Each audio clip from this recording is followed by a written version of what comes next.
Dear Earthmates, we are visiting Olha Muha. She's currently in London, focusing on her international activities as a PEN member. She's from Ukraine, and in these difficult times, thank you so much, dear Olha Muha, for accepting this invitation. Just to say a few more things about you, you are a culturologist, and you have a PhD in philosophy, and a very active young intellectual.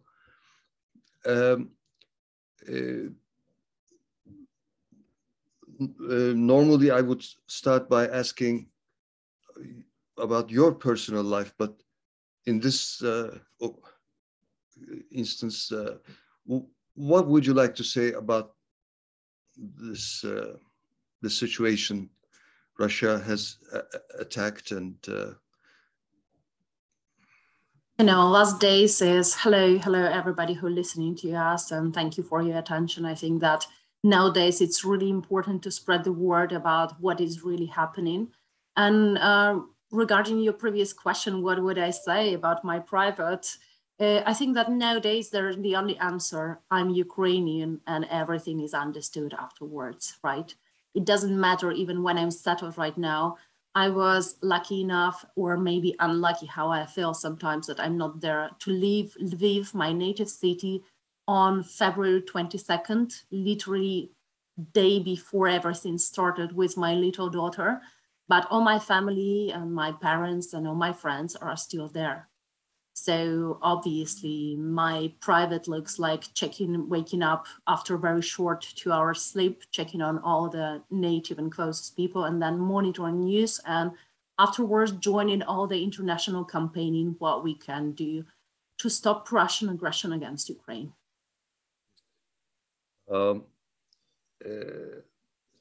I hear some unbelievable, I hear some comments trying to justify this aggression. Some people say, I'm ashamed of even quoting them, but they do say that because NATO is, evil, whatever is weakening NATO is good for the future of humanity, which I find unacceptable, but I have to echo that. What would you like to say? I would like to say, I would like those people just to watch the videos from Ukraine with the Russians attacking civilians building, with Russians attacking children hospitals, nurseries, and my family is sleeping in the bomb shelves in its 21st century. If you think that those are good payment for political decisions, I'm really sorry, I can only quote, our heroes from Ostrovsky Island. I agree. That's it. I agree with you, and that's why I have chosen the colors here, both in the background and on me, supporting. Thank you for that.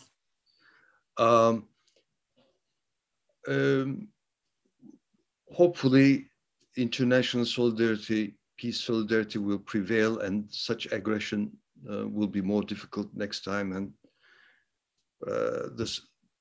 the sooner this is over, the better, of course. What made you go into literature and philosophy? Well, I guess that was the very first thing which I discovered for myself in my childhood. I started to read very early, before my 3 years old. So that was my main field for creation, but also some kind of escape. And why I'm so horrified nowadays, because I'm post-Soviet kid. I spent my childhood in the Soviet Union. So for us, reading was probably the only escape to another reality where you can think free, where you can express yourself freely, and where is the different level and probably framework for humanity than they call it right now. Yes. And who influenced you positively? who encouraged you along this? I think maybe my parents, because we had a lot of books in our house, and actually when I was the only kid, I had a lot of attention. But when I became the older sister, it changed, and we had no TV, and I found it a great thing because we never had TV at our house until my 14. So I think that really helped for me to set up my own values and frame for seeing the world through the literature, through the thinking, through the conversation with your quotas. And my grandmother, she was a head teacher. So I think that basically I had no choice.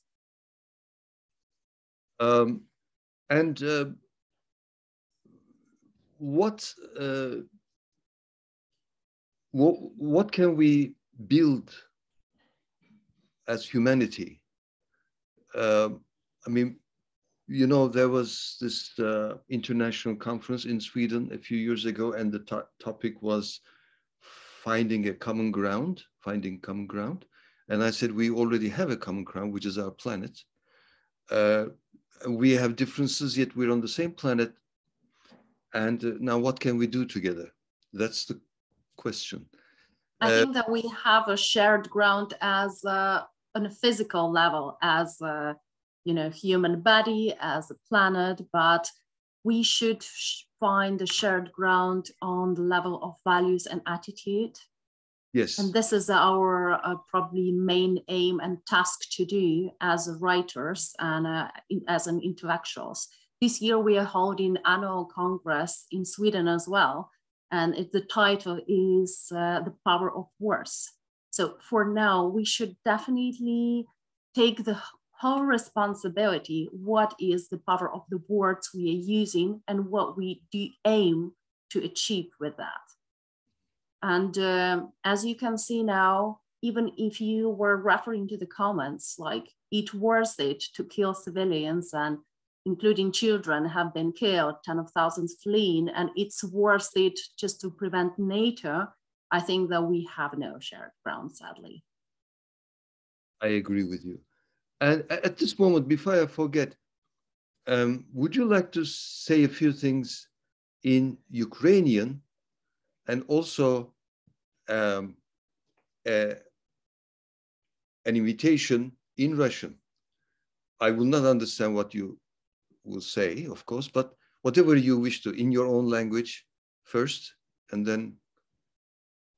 You know, I would say that it's very painful to feel that because Russian was my second native language as well. I'm speaking Russian from my from my childhood as a native speaker, but I stopped after 2014, after the first invasion, when this rhetoric of brothers and sisters started to develop the really horrific situation. So if I would say something in Ukrainian, those would be the words I want the whole world to learn now. It's Slava Ukraini, Heroyam Slava, because Kyiv became the city of courage. And I'm so proud to be Ukrainian, like nowhere else. And if you would ask me to say something in Russian, I would address Russian mothers. I would address that, now I work with social media, with the shared materials, and I can see those little kids, 17, 19, 20 years old, they were sent to Ukraine without having no idea what's going on. And they're crying and saying that, I'm here in Ukraine and they treating me better than my own side. And this is a message. Русские матери, осознайте в конце концов, что происходит. Ваших ребят, ваших сыновей убивают из-за больных фантазий совершенно несознательного человека, который нуждается просто в остром лечении. Ваше время сейчас восстать, ваше время не пускать своих сыновей на верную смерть. Просто осознайте. Спасибо. Thank you. Thank you. And would you like to say a few things in Ukrainian? Yeah, I said both. I said both. I started with Ukrainian. Oh, sorry. Українці ми переможемо. Це, напевно. Єдине питання – це питання цієї ціни. Але ми забезпечимо, щоб це було того варте. My wife, Füsun, and I, we visited Ukraine in 2013. We visited Kiev and Odessa. Kyiv, please. Kyiv. Kiev, it's Russian spelling, so Kyiv. That's important. Kyiv. Thank you. Kyiv. Yes. Sorry. In literature, in philosophy, and other areas, who are some of the people you admire most? Some of them. Well, some of them. I'm doing a lot of academical work in aesthetic field. So Susan Sontag, for sure. She's one of those minds who really sticks to me. And obviously, if she would live nowadays, she would change her mind a bit about kitsch and camp, because internally, the core of those categories changed a bit. But the general approach, obviously, also, if we're talking about aesthetics, so there's a French school, for sure. And if we're talking about analytical philosophy, Wittgenstein, obviously. Yeah. What's the, hoping that this tragedy will soon end, and what's on your agenda as an intellectual? What projects do you have in mind that you want to tackle? What challenges? Well, even before this all started so harsh way, one of my paths was the role of culture ambassador between Ukraine and world. It's kind of spreading the word about Ukrainian culture. It's creating international brand of Ukraine's. I think that we've done amazing work through the last few days.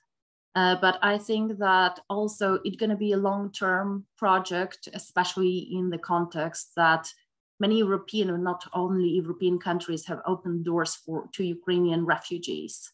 And that's going to be the long way to establish relationship in a proper level. I want to tell you that Ukraine is a highly educated country. We have one of the highest level of higher education.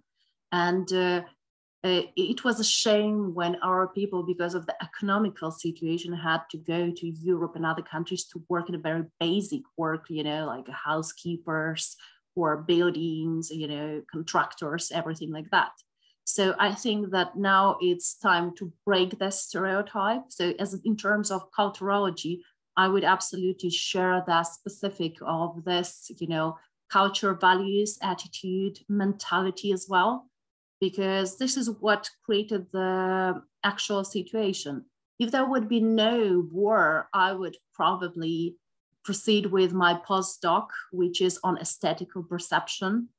It's on aesthetical perception in 21st century, including those categories we just mentioned, on a kitsch in mainstream culture, on a camp as one of the important categories in contemporary art as well, and also in terms of aesthetic as a toolkit in communication. How has motherhood changed you in your approach intellectually, whatever you wish to? I'm sure it must have changed a lot. That's a good question. I think that, as my mom said, you became more human.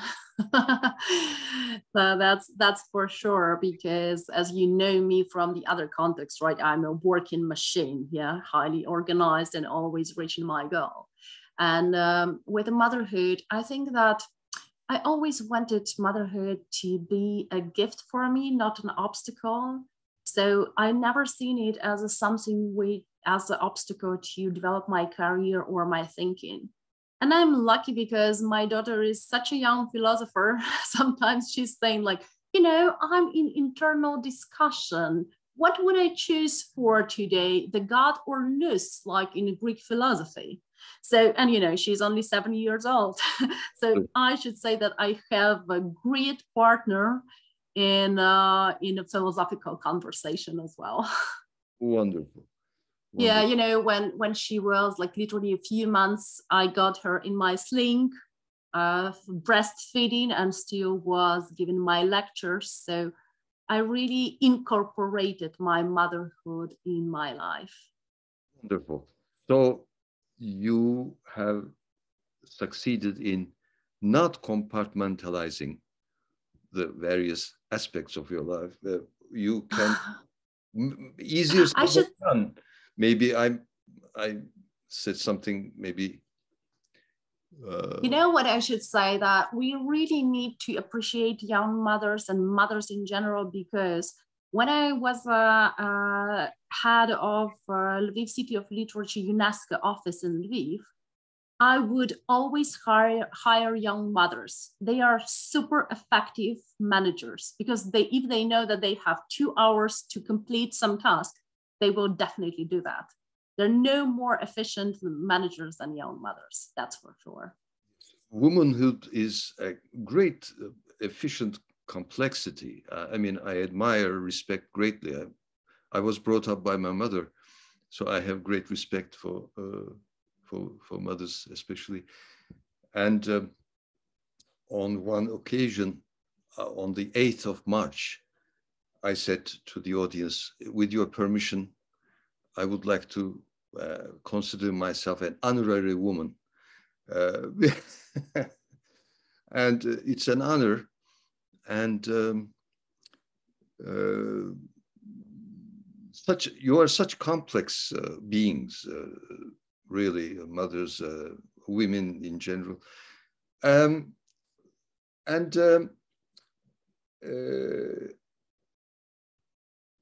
What would you like to recommend to aspiring culturologists? I think culturology is a very important area, which is probably new, in a way old, but it's relatively new because it comes through the philosophy of culture, but it also works with the sociology of culture. It works with history. It works with marketing as well. So it's just like interdisciplinary area, which can be very practical, especially if we are talking about international communication. Exactly. We're talking about life when we say culture, actually. Yeah. Well, life is all about that. Yeah. Yes.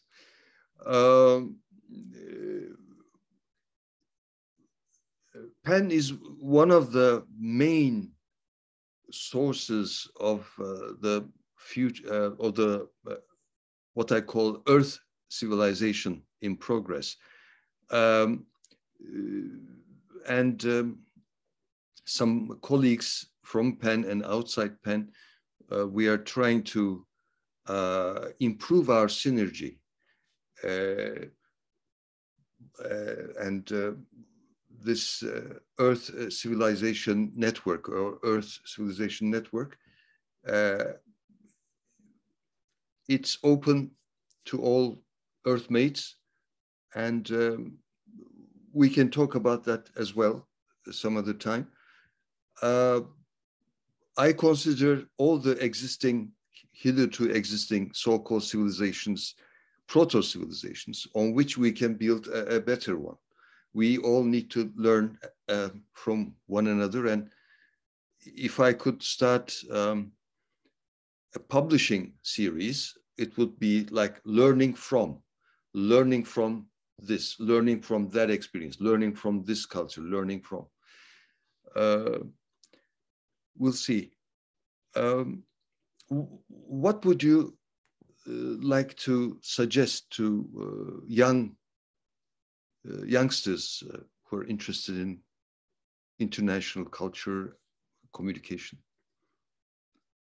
Well, first of all, start from the basics. Start from the sociology. Go to the market, go to the railway station, go to the church, go to the cemetery, and then you will learn the basics, what this culture is. Speak to people, be inspired, you know, as Plato said, if you wanna, let's rephrase that, if you wanna criticize something, you should first love it, right? So you should fall in love with the international culture, with the, any culture you wanna learn about. Only afterwards you can find things you can criticize or can have your own perspectives and ideas. So I came through that path and journey with India when we were holding Congress, with Philippines. I absolutely fell in love with Myanmar, learning about its very painful history and contemporary days as well. And it all starts from the very basics. You know, it's one of the memes which is popular in Ukrainian social media those days, those very hard days. It's like, "Ich, how are you?"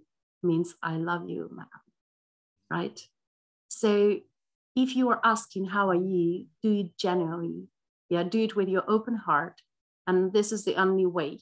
And there's no secret that if you want to do any work good, you should love it.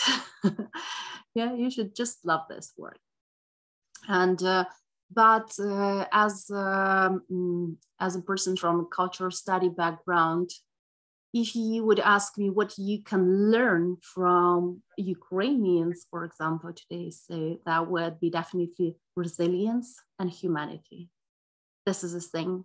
And I just want to remind that we are standing not for only our country and our territory, we are standing for European values. This is a civilization war, as you can see. So even here, it all comes to values, and you can't release this context from anything, from a conversation, from businesses, from education. It's all about that.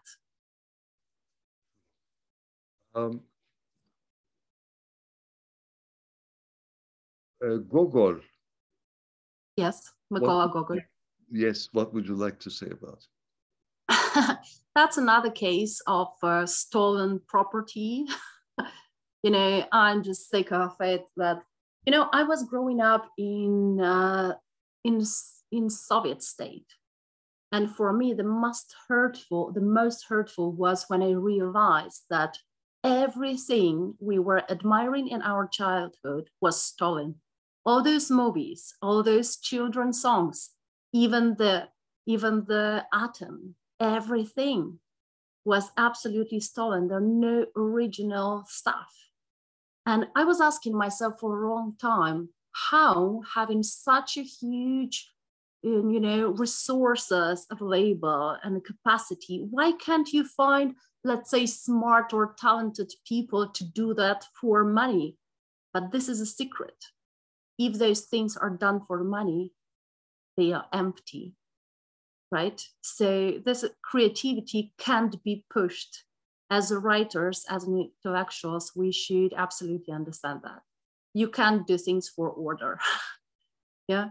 And this is what is probably the response, quite general, but still response to your question. Bulgakov.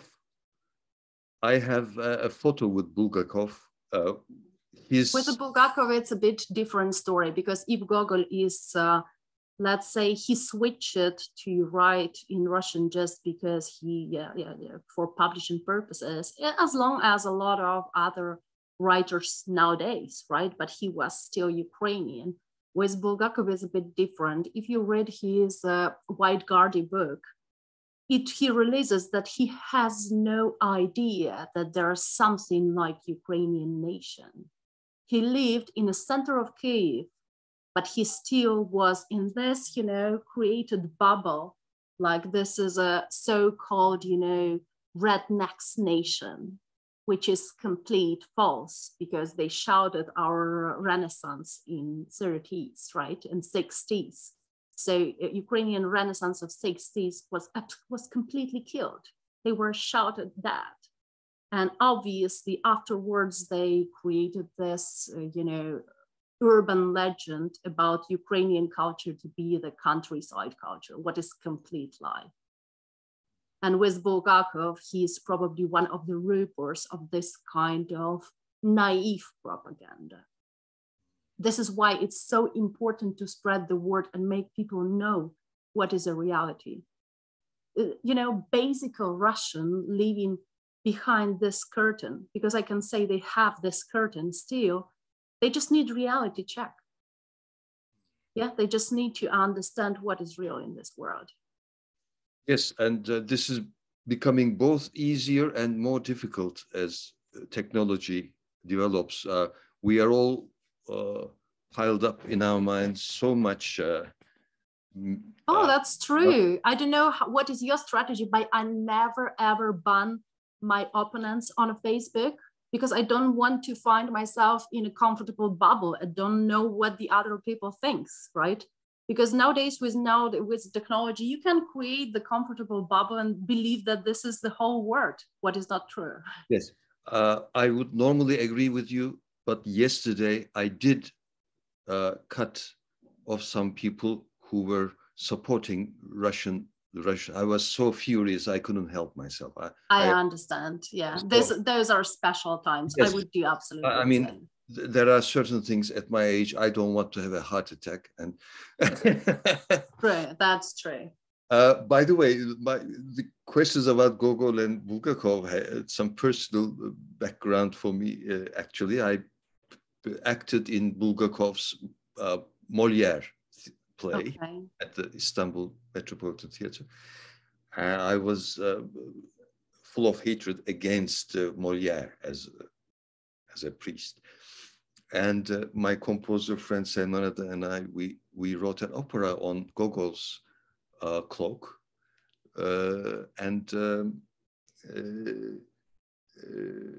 etc. So Ukrainian literature influenced me before I realized that it was Ukrainian, and honestly.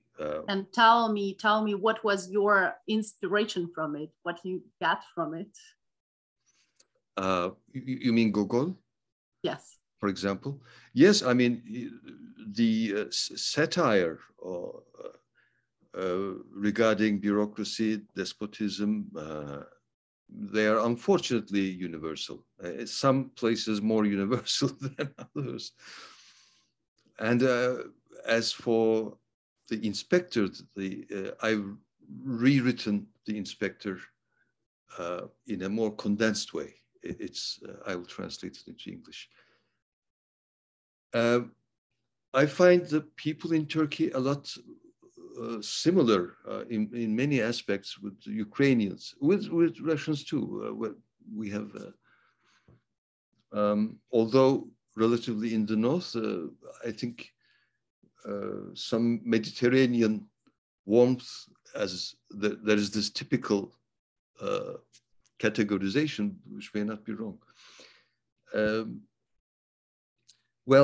I think tourism and sports have added a lot to international understanding and trade, of course. In Odessa, I had a photo with the god of trade, merchandise, god of Yes. Odessa is a very famous city, which is basically culture center, but also trade center because of this, huge port. Yes, and when I was young, I honestly didn't care much about tradesmanship, but in my middle years, I realized that they have been very courageous. I mean, in those difficult times in the past, tradespeople, merchants, going from one place to another, facing all kinds of threats, robbery, murder, etc. They were some pioneers, actually. Well, you can think probably that I'm like very poetic because I'm a philosopher, but I'm very pragmatic. So I think that basically the connection and communication starts from that. Starts from the basic communication, like changing the goods, selling the items. And I think that's very representative as well, that you probably know that Ukraine export, it's mostly wheat, bread, honey, right? We have really great agriculture, and all these groceries are highly evaluated in the whole Europe. So we are a very peaceful nation. And that was a really interesting thing what I opened for myself not so far ago, not so long time ago. It's about I always knew that Lviv, my native city, was a big trading center. We had Greeks, we have Germans, we had Armenians, we had obviously a lot of Polish and Jewish people there. And it feels like, you know, seaside city just without the sea. And those basic connections with different cultures, restaurants, for example. I strongly believe that through gastronomy, you can meet the culture. That can be your first step. Yeah. And through this national cuisine, but also through the way how people run businesses as well. Those are very important. And before you come to the, you know, each other literature, you definitely meet each other on a more basic levels. You know, in Ukrainian we speak that I trust him, I drunk with him. That is significant. Yes. Yeah. Yes. Yes.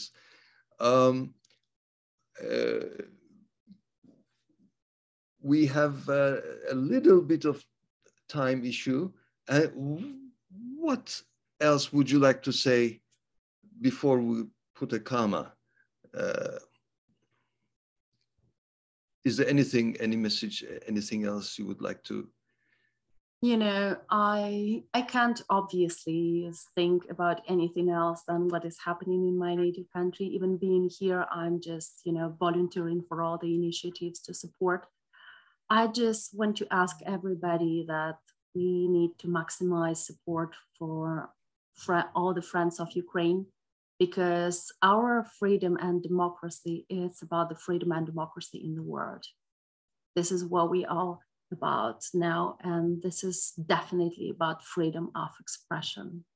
This is about allowing us to have our own history and allowing us to be ourselves.